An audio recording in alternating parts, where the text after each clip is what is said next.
प्रवेशिका लेसन 2 तीन बच्चे वाला फर्स्ट ईयर से பார்க்கலாம். हमारे पास दूसरे कपड़े नहीं है ना, நம்மக்கிட்ட வேறு உடைகள் இல்லைல்ல அப்படின்னு தீன் பச்சே லெசனில் 3 பெண் குழந்தைகள் வராங்க. அதில் பெரிய கேர்ள் இப்படி சொல்கிறா. संदर्भ यह वाक्य तीन बच्चे नामक पाठ से दिया गया है. இந்த சென்டென்ஸ் तीन बच्चे உள்ள பாடத்திலேருந்து கொடுத்துருக்காங்க. यह श्रीमती सुभद्रा कुमारी चौहान की कहानी है. இது श्रीमती सुभद्रा कुमारिயோட कहानी. लेखिका के घर के दरवाजे पर 3 भिखारी बच्चे आते हैं.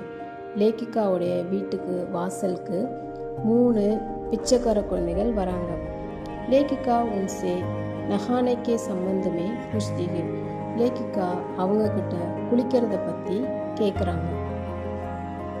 इस पर बड़ी लड़की यह वाक्य कहती है. இப்போ பெரிய பொண்ணு இந்த சென்டென்ஸை சொல்கிறா. व्याख्या विलक्कम बच्चों के माँ बाप दोनों ही जेल में है. குழந்தைகளுடைய அம்மா அப்பா 2 பேருமே ஜெயிலில் இருக்காங்க. इसलिए उनको भीख मांगकर पेट भरना पड़ता है. இதனால் அந்த குழந்தைகளுக்கு பிச்சை எடுத்து வயிறு நிரப்ப வேண்டியதாக இருக்குது. उनके पास बदलने के लिए दूसरा कपड़ा ही नहीं है. அவங்கக்கிட்ட சேஞ்ச் பண்ணிக்கிறதுக்கு வேறு ட்ரெஸ் கூட இல்லை. इसलिए वे बच्चे कई दिनों से नहीं नहाए. இதனால் அந்த குழந்தைகள் ரொம்ப நாள் வரைக்கும் குளிக்கலை. इसी असमर्थता को बच्चे इस वाक्य में व्यक्त करते हैं.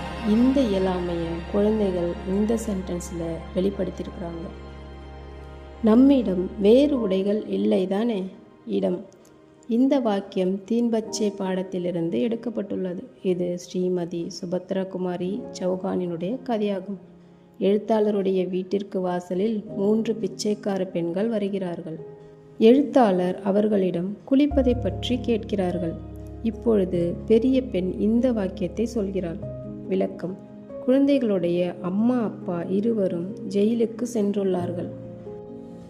இதனால் அவர்களுக்கு பிச்சை எடுத்து வயிறு நிரப்ப வேண்டியதாக உள்ளது. அவர்களுக்கு மாற்றுவதற்கு கூட வேறு உடைகள் இல்லை. இதனால் அந்த குழந்தைகள் நிறைய நாட்கள் வரை குளிக்கவில்லை. இந்த இயலாமையை குழந்தை இந்த வாக்கியத்தில் வெளிப்படுத்தியுள்ளார்.